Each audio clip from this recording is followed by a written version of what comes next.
ಹೇ guys, ಎಲ್ಲರಿಗೂ ನಮಸ್ಕಾರ. Welcome back to Sagar stories ಬಾಸೋ.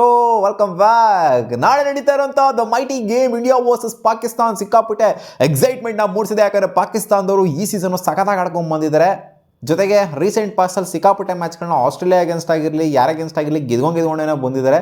Continuous ಆಗಿ ಮ್ಯಾಚ್ನ ಅವರು ಕೂಡ ಗೆಲ್ತಾ ಇರೋದು, ನಾವು ಕೂಡ ಗೆಲ್ತಾ ಇರೋದ್ರಿಂದ ಒಂಥರ ಬ್ಯಾಟಲ್ ಇರುತ್ತೆ ಅಂತ ಎಕ್ಸ್ಪೆಕ್ಟ್ ಮಾಡಬಹುದು. ಇದಕ್ಕೆ ಪ್ರಾಬಬಲ್ ಪ್ರಿಡಿಕ್ಟೆಡ್ ಪ್ಲೇಯಿಂಗ್ 11 ಕಾಂಬಿನೇಷನು ಯಾವ ಥರ ವರ್ಕೌಟ್ ಮಾಡ್ಕೊಂಡು ಬರ್ತಾರೆ ಅನ್ನೋದನ್ನ ನಾವು ಇವಾಗ ಸ್ವಲ್ಪ ಅನಲೈಸ್ ಮಾಡಬೇಕಾಗಿದೆ. ಏನು ಗುರು ಅನಲೈಸ್ ಮಾಡಬೇಕು? ವಿನ್ನಿಂಗ್ ಟೀಮ್ ಜೊತೆಗೇ ಹೋಗುತ್ತೆ. ಇನ್ನೇನು ಚೇಂಜಸ್ಸಲ್ಲಿ ಒಂದು ಚೇಂಜ್ ಅಂತೂ ಫೋರ್ಸ್ ಚೇಂಜ್ ಆಗಲೇಬೇಕದು. ಅದ್ಯಾವುದು ಅಂದರೆ ಸಂಜು ಸ್ಯಾಮ್ಸನ್ನ ಕೂರಿಸಲೇಬೇಕು, ಅಭಿಷೇಕ್ ಶರ್ಮಾ 11 ಒಳಗಡೆ ಎಂಟ್ರಿ ಕೊಡಲೇಬೇಕು. ಇದಂತೂ ಪಕ್ಕಾ ಚೇಂಜು. ಇದು ಗೊತ್ತಿರೋದೇನೆ, ಏನೇನು ಹೇಳಬೇಕಾಗಿಲ್ಲ, ನಮಗೆ ಗೊತ್ತು 100% ಇದಾಗೆ ಆಗುತ್ತೆ ಅಂತ. ಹೌದು, ಈ ಚೇಂಜ್ 100% ಆಗೇ ಆಗುತ್ತೆ. ಸಂಜು ಅಣ್ಣ ಕೂತ್ಕೊಳ್ಳೇಬೇಕು.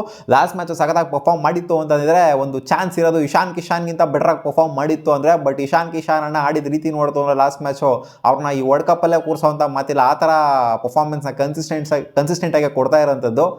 ಇವಾಗ ಬರ್ತಾರಪ್ಪ ಅವ್ರ ಜೊತೆಗೆ ಲೆಫ್ಟ್ ಹ್ಯಾಂಡ್ ಕಾಂಬಿನೇಷನ್ನ ಓಪನ್ ಮಾಡಿಸ್ತಾರೆ ಅಭಿಷೇಕ್ ಶರ್ಮಾ ಜೊತೆಗೆ ಇಶಾನ್ ಕಿಶಾನು. ಸೊ ಅದು ಒಂದು ಚೇಂಜ್ ಆಯಿತು ಅಂದರೆ, ಪಕ್ಕಾ ಚೇಂಜ್ ಆಯಿತು ಅಂತಂದರೆ. ಇನ್ನೂ ಒಂದು ಪಾಸಿಬಲ್ ಚೇಂಜ್ ನಾನು ಎಕ್ಸ್ಪೆಕ್ಟ್ ಮಾಡ್ತಾ ಇದ್ದೀನಿ. ಎಲ್ಲಿ ತಗೊಂಬತ್ತಾರೋ, ಹೆಂಗೆ ತಗೊಂಬತ್ತಾರೋ ಗೊತ್ತಿಲ್ಲ ನನಗೆ. ಒಟ್ಟಿನಲ್ಲಿ ಇವ್ರು ಬೇಕು ಅಂತ ಅನ್ನಿಸ್ತೈತೆ ನನಗೆ. ಅದ್ಯಾರು ಅಂತಂದರೆ ಲೆಜೆಂಡ್ರಿ ಬೌಲರ್ ಗುರು. ಪಾಕಿಸ್ತಾನ ಅಗೇನ್ಸ್ಟು ಲೆಜೆಂಡ್ರಿ ಸ್ಪಿನ್ನರ್ ಯಾರು ಅಂತಂದರೆ ಅದು ನಮ್ಮ ಕುಲ್ದೀಪ್ ಅಣ್ಣ. ಯಾಕಂದರೆ ಅಷ್ಟು ಸ್ಟ್ಯಾಟ್ಸ್ ಇದೆ ಇವರಿಗೆ. 6 ಮ್ಯಾಚ್ನ ಆಡಿರುವಂಥ ಕುಲ್ದೀಪ್ ಯಾದವ್ ಅವರು ಆಲ್ರೌಂಡ್ 14 ವಿಕೆಟ್ನ ಎತ್ತಿದ್ದಾರೆ ODI ಫಾರ್ಮೆಟ್ ಅಂತ ಬಂದಾಗ. ಇಲ್ಲಿ T20 ಫಾರ್ಮೆಟ್ ಅಂತ ಬಂದಾಗ 4 ಮ್ಯಾಚ್ನ ಆಡಿರುವಂಥ ಕುಲ್ದೀಪ್ ಯಾದವ್, 3 ಮ್ಯಾಚ್ನ ಆಡಿರುವಂಥ ಕುಲ್ದೀಪ್ ಯಾದವ್ ಅವರು. ಎಷ್ಟು ಗುರು ಸ್ಟ್ಯಾಟ್ಸ್ ಇರೋದು ಕಳೆದೇ ಹೋಯ್ತಲ್ಲ, ನಾನು ಇವ್ರದ್ದು ಹೇಳ್ತಾ ಇದ್ದೀನಿ, ಹರ್ಷದೀಪ್ ಸಿಂಗ್ ಅವ್ರದ್ದು. 3 ಮ್ಯಾಚ್ನ ಆಡಿರುವಂಥ ಕುಲ್ದೀಪ್ ಯಾದವ್ T20ಸಲ್ಲಿ 8 ವಿಕೆಟ್ನ ಎತ್ತಿದ್ದಾರೆ ಪಾಕಿಸ್ತಾನ ಅಗೇನ್ಸ್ಟು. ಹರ್ಷದೀಪ್ ಸಿಂಗು 4 ಮ್ಯಾಚ್ನ ಆಡ್ಬಿಟ್ಟು 7 ವಿಕೆಟ್ನ ಎತ್ತಿದ್ದಾರೆ. ಸ್ಟ್ಯಾಟ್ಸ್ ವೈಸ್ ನೋಡ್ತವ್ರೆ, ಎಕಾನಮಿ ವೈಸ್ ನೋಡ್ತವ್ರೆ. ಸ್ಪಿನ್ನರ್ ಅವರು, ಇವರು ಪೇಸರು, ಕಂಪ್ಯಾರಿಸನ್ ಒಂದಕ್ಕೊಂದು ಮಾಡೋದಕ್ಕಾಗೋದಿಲ್ಲ. ಬಟ್ ಮಾಡ್ತು ಅಂತಂದರೆ ಎಕಾನಮಿ ವೈಸ್ ನೋಡ್ತು ಅಂತಂದರೆ ಇವ್ರು ಸಿಕ್ಕಾಪಟ್ಟೆ ಎಕಾನಮಿಕಲ್ ಆಗಿ ಸ್ಪೆಲ್ ಹಾಕಿದ್ರೆ 6.58 ಇದೆ ಇವರ ಎಕಾನಮಿ. ಅಂದರೆ ತಿನ್ಸಾಕ್ಬಿಡ್ತಾರೆ ಬಾಲ್ನ ಚೆನ್ನಾಗಿ ಕುಲ್ದೀಪ್ ಯಾದವ್ ಪಾಕಿಸ್ತಾನದವ್ರಿಗೆ. ಹಿಸ್ಟ್ರಿ ತೆಗೆದು ನೋಡ್ತು ಅಂದರೆ 3 ಮ್ಯಾಚಲ್ಲಿ 8 ವಿಕೆಟು T20ಸಲ್ಲಿ ಅಂತಂದರೆ ಇದು ಸೈಕ್ ಸ್ಟ್ಯಾಟ್ಸು ಗುರು, ಸೈಕ್ ಸ್ಟ್ಯಾಟ್ಸು.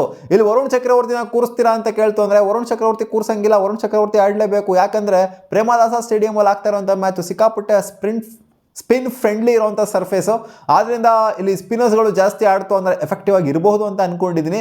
3 ಜನ ಸ್ಪಿನ್ನರ್ಸ್ ಜೊತೆ ಹೋಗ್ತು ಅಂತ ಅಂದರೆ ಅಕ್ಷರ್ ಪಟೇಲ್ನ ಕೂರಿಸ್ಬಿಡ್ಬೇಕಾ ಅಂತ ಕೇಳಿದ್ರೆ ಅಕ್ಷರ್ ಪಟೇಲು ಕೂಡ ಇರಲಿ ಅಂತಲೇ ಹೇಳ್ತೀನಿ. ಅಕ್ಷರ್ ಪಟೇಲು, ಕುಲ್ದೀಪ್ ಯಾದವ್, ವರುಣ್ ಚಕ್ರವರ್ತಿ, ಈ 3 ಜನ ಕಾಂಬಿನೇಷನು ಇರಬೇಕು ಅಂತಲೇ ಹೇಳ್ತೀನಿ ನಾನು. ಈ 3 ಜನ ಕಾಂಬಿನೇಷನ್ ಇತ್ತು ಅಂತಂದರೆ ಬೌಲಿಂಗ್ ಸ್ವಲ್ಪ ಸ್ಟ್ರೆಂತ್ ಇನ್ನೂ ಜಾಸ್ತಿ ಆಗುತ್ತೆ ಪ್ರೇಮದಾಸ ಸ್ಟೇಡಿಯಮಲ್ಲಿ ಅಂತ ನಾನು ಹೋಪ್ ಮಾಡ್ತಾ ಇದ್ದೀನಿ. ಗೊತ್ತಿಲ್ಲ ಅದೇನಾಗುತ್ತೆ ಅಂತ. ಒಟ್ನಲ್ಲಿ ಸ್ಟ್ಯಾಟ್ಸ್ ಅಂತೂ ಕುಲ್ದೀಪ್ ಯಾದವ್ ಅವರು ಸೈಕಾಗಿ ಇಟ್ಕೊಂಡಿದ್ದಾರೆ. ಯಾರ ಜಾಗದಲ್ಲಿ ಕರ್ಕೊಂಬರ್ತಾರೆ ಅಂತಂದರೆ ಒಂದು ಆಪ್ಷನ್ ಇರೋದಿಲ್ಲ ಅಂತಂದರೆ ರಿಂಕು ಸಿಂಗ್ ಅವರ ಜಾಗದಲ್ಲಿ ಕರ್ಕೊಂಬಂದರೆ ಬೆಟರ್ ಆಗಿರುತ್ತೆ ಅಂತ. ಬಟ್ ಬ್ಯಾಟಿಂಗ್ ಸ್ವಲ್ಪ ವೀಕ್ ಆಗುತ್ತಲ್ವಾ. ನಂಬರ್ 8 ಕೂಡ ಬ್ಯಾಟಿಂಗ್ ಇರಬೇಕು ಅಂತಂದರೆ ರಿಂಕು ಸಿಂಗ್ ಆಡಬೇಕು. ರಿಂಕು ಸಿಂಗ್ನ ಕೂರಿಸ್ತು ಅಂದರೆ ಬ್ಯಾಟಿಂಗ್ ಆಬ್ವಿಯಸ್ಲಿ ನಂಬರ್ 8 ಇರೋದಿಲ್ಲ, ಸ್ವಲ್ಪ ಮಟ್ಟಿಗೆ ವೀಕ್ ಆಗುತ್ತೆ ಅಂತ ಅನ್ಸುತ್ತೆ. ನಂಬರ್ 7 ಜೆನ್ಯೂನ್ ಬ್ಯಾಟಿಂಗ್ ಇರುತ್ತೆ. ಅಕ್ಷರ್ ಪಟೇಲ್ ಕೂಡ ಚೆನ್ನಾಗಿರುತ್ತೆ ಬ್ಯಾಟಿಂಗು. ರಿಂಕು ಸಿಂಗ್ನ ಕಳ್ಕೊಂಡ್ವಿ ಅಂತ ಅಂದರೆ ಇನ್ನೊಂದು ಕಡೆ ಬೌಲಿಂಗಿಂದ ಸಿಕ್ಕಾಪಟ್ಟೆ ಸ್ಟ್ರೆಂಥನ್ ಆಗ್ತೀವಿ. ನಮ್ಮ ಹತ್ರ ಬೌಲಿಂಗ್ ಆಪ್ಷನ್ಸ್ ಸಿಕ್ಕಾಪಟ್ಟೆ ಇದೆ. ಇಲ್ಲೇನು ಕುಲ್ದೀಪ್ ಯಾದವ್ ಬರಲೇಬೇಕು ಅನ್ನೋದಿಲ್ಲ. ಬಟ್ ಬಂತು ಅಂತಂದರೆ ಸ್ಟ್ಯಾಟ್ಸು ಪಾಕಿಸ್ತಾನ ಅಗೇನ್ಸ್ಟ್ ಹೇಳ್ತಿರೋದು, ಎಲ್ಲರ ಅಗೇನ್ಸ್ಟ್ ಇವ್ರು ಆಡಬೇಕು ಅಂತ ಏನಿಲ್ಲ. ಕುಲ್ದೀಪ್ ಯಾದವ್ ಪಾಕಿಸ್ತಾನ ಅಗೇನ್ಸ್ಟ್ ಆಡಲಿ ಅಂತ ಹೇಳ್ತಾ ಇದ್ದೀವಿ. ಯಾಕೆಂತಂದರೆ ಅವ್ರು ಸಿಕ್ಕಾಪಟ್ಟೆ ಸ್ಟ್ರಗಲ್ ಮಾಡ್ತಾರೆ. ಕುಲ್ದೀಪ್ ಯಾದವ್ಗೆ ರೀಡೇ ಮಾಡಲ್ಲ ಚೈನಾಮನ್ ಬೌಲಿಂಗ್ನ. ಸಿಕ್ಕಾಪಟ್ಟೆ ಒಂಥರ ಕಳೆದೋಗೋ ಥರ ಆಡ್ಬಿಡ್ತಾರೆ ಅವರು. ನಾವು ಎಲ್ಲಿ ಬಿದ್ದು ಎಲ್ಲೇಗಿರ್ತೈತೆ ಅಂತಲೇ ಗೊತ್ತಾಗೋದಿಲ್ಲ ಕುಲ್ದೀಪ್ ಯಾದವ್ ಬೌಲಿಂಗ್ ಮಾಡ್ತಾ ಇರ್ಬೇಕಾರೆ. ಆ್ಯಂಡ್ ಕುಲ್ದೀಪ್ ಯಾದವ್ ರನ್ಸು ಕೂಡ ಕೊಡೋದಿಲ್ಲ ಇವ್ರ ಅಗೇನ್ಸ್ಟ್. ಅದು ODI ಆಗಿರಲಿ T20 ಆಗಿರಲಿ ಎದುರ್ಕೊಂತಾರೆ. ಇನ್ಫ್ಯಾಕ್ಟ್ ಕುಲ್ದೀಪ್ ಯಾದವ್ ಅವ್ರಿಗೆ ಅವರು ಬ್ಯಾಟ್ ಇಡೋಕ್ಕೇ ಎದುರ್ಕೊಂತಾರೆ. ಸೊ ಅದಕ್ಕೋಸ್ಕರ ಇವ್ರನ್ನ ಬರಲಿ ಅಂತ ಹೇಳ್ತಾ ಇದ್ದೀನಿ. ಹರ್ಷದೀಪ್ ಸಿಂಗ್ ಜಾಗದಲ್ಲಿ ಬರ್ತಾರೋ, ಅಕ್ಷರ್ ಪಟೇಲ್ ಜಾಗದಲ್ಲಿ ಬರ್ತಾರೋ, ಅಥವಾ ರಿಂಕು ಸಿಂಗ್ ಜಾಗದಲ್ಲಿ ಬರ್ತಾರೋ ಗೊತ್ತಿಲ್ಲ ಏನಾಗುತ್ತೆ ಅಂತ. ಒಟ್ಟಲ್ಲಿ ಕುಲ್ದೀಪ್ ಯಾದವ್ ಅಂತೂ ಬರೋದಂತೂ ನನ್ನ ಪ್ರಕಾರ 90% ಚಾನ್ಸಸ್ ಇರುತ್ತೆ. ಯಾಕಂದರೆ ಅವರ ಸ್ಟ್ಯಾಟ್ಸ್ ನೋಡ್ತು ಪಾಕಿಸ್ತಾನ ಅಗೇನ್ಸ್ಟ್ ಅಂತ ಅಂದಾಗ. ಆ್ಯಂಡ್ ಶ್ರೀಲಂಕಾದಲ್ಲೂ ಕೂಡ ಅವರ ಸ್ಟ್ಯಾಟ್ಸು ಸಿಕ್ಕಾಪಟ್ಟೆ ಸೈಕಾಗಿದೆ. ಆದ್ದರಿಂದ ಕರ್ಕೊಂಬರುವಂಥ ಚಾನ್ಸ್ ಇರುತ್ತೆ. ಅದೇ ಅಕ್ಷರ್ ಪಟೇಲ್ ಜಾಗದಲ್ಲಿ ಬರ್ತಾರಾ, ರಿಂಕು ಸಿಂಗ್ ಜಾಗದಲ್ಲಿ ಬರ್ತಾರಾ, ಹರ್ಷದೀಪ್ ಸಿಂಗ್ ಜಾಗದಲ್ಲಿ ಬರ್ತಾರಾ ಗೊತ್ತಿಲ್ಲ, ಕನ್ಫ್ಯೂಷನ್ ಇದೆ. ಯಾರ ಜಾಗದಲ್ಲಿ ಆಡಿಸಿದ್ರು ಕೂಡ ಕುಲ್ದೀಪ್ ಯಾದವ್ ಅವರು ಎಫೆಕ್ಟಿವ್ನೆಸ್ನ ತೋರಿಸ್ತಾರೆ ಅಂತ ನಾನು ಹೋಪ್ ಮಾಡ್ತಾ ಇದ್ದೀನಿ. ನೋಡೋಣ ಏನಾಗುತ್ತೆ ಅಂತ. ಒಟ್ಟಲ್ಲಿ ಬೌಲಿಂಗ್ ಕಾಂಬಿನೇಷನ್ ಅಂತ ಬಂದಾಗ ಸಿಕ್ಕಾಪಟ್ಟೆ ಕಾಂಬಿನೇಷನ್ ಇದೆ ನಮಗೆ. ಹಾರ್ದಿಕ್ ಪಾಂಡೆ ಇರೋದ್ರಿಂದ ಹಾರ್ದಿಕ್ ಪಾಂಡೆ 4 ಓವರ್ ಖಂಡಿತ ಹಾಕ್ತಾರೆ. ಈ ಕಡೆಯಿಂದ ಬುಮ್ರಾ 4 ಓವರ್ ಆಗ್ತು ಅಂದರೆ 8 ಓವರ್ ಆಯಿತು.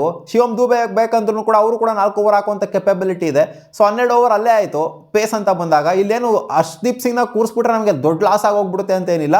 ಬಟ್ ಕುಲ್ದೀಪ್ ಯಾದವ್ನ ಕೂರಿಸ್ತು ಅಂದರೆ ಬಹುಶಃ ಲಾಸ್ ಆಗುವಂಥ ಚಾನ್ಸಸ್ ಇರುತ್ತೆ. ಯಾಕಂದರೆ ಮೆಜಾರಿಟಿ ಆಫ್ ದ ಮ್ಯಾಚಸ್ ನಾವು ಗೆದ್ದಿದ್ದೀವಿ ಗುರು. ಕುಲ್ದೀಪ್ ಯಾದವ್ ಹಾಕ್ಕೊಂಡು ನಾವು ಪಾಕಿಸ್ತಾನ ಅಗೇನ್ಸ್ಟ್ ಹೋದಾಗೆಲ್ಲ ಇವರು ಹಾವಳಿ ಕೊಟ್ಟಿದ್ದಾರೆ ಆ್ಯಂಡ್ ಅವ್ರು ಉದ್ರುಕೊಂಡು ಹೋಗಿದ್ದಾರೆ. ಸೊ ನಾನು ಹೋಪ್ ಮಾಡ್ತಿದ್ದೀನಿ ಇನ್ ಕೇಸ್ ಕುಲ್ದೀಪ್ ಯಾದವ್ ಆಡಿಲ್ಲ ಅಂತಂದರೆ ಕಷ್ಟ ಆಗ್ಬೋದು ಅಂತ ಕಾಣಿಸುತ್ತೆ ಇಂಡಿಯಾಗೆ. ನೋಡೋಣ ಅದೇನಾಗುತ್ತೆ ಅಂತ. ನಾನು ಒಂಥರ ಹೆವಿ ಚೇಂಜ್ ಎಕ್ಸ್ಪೆಕ್ಟ್ ಮಾಡ್ತಿರೋದು ಯಾವುದು ಅಂದರೆ ಬೇಕೇ ಬೇಕು ಅನ್ನೋ ಥರ ಚೇಂಜು, ಅದು ಕುಲ್ದೀಪ್ ಯಾದವ್ ಬರಬೇಕು. ಯಾರ ಜಾಗದಲ್ಲಿ ಬರ್ತಾರೋ ಗೊತ್ತಿಲ್ಲ, ಒಟ್ಟಲ್ಲಿ ಬರಬೇಕು. ನಿಮ್ಮ ಅನಿಸಿಕೆ ಏನಪ್ಪ? ಕುಲ್ದೀಪ್ ಯಾದವ್ ಅವ್ರು ಬರಬೇಕಾ ಬೇಡವಾ? ಕಾಮೆಂಟ್ ಸೆಕ್ಷನಲ್ಲಿ ಹಾಕಿ. ಬಂದರೂ ಯಾರ ಜಾಗದಲ್ಲಿ ಬರಬೇಕು ಅಂತಲೂ ಕೂಡ ಅದನ್ನು ಹಾಕಿ. ಮತ್ತೆ ಸಿಗುವ ಮುಂದಿನ ವಿಡಿಯೋದಲ್ಲಿ.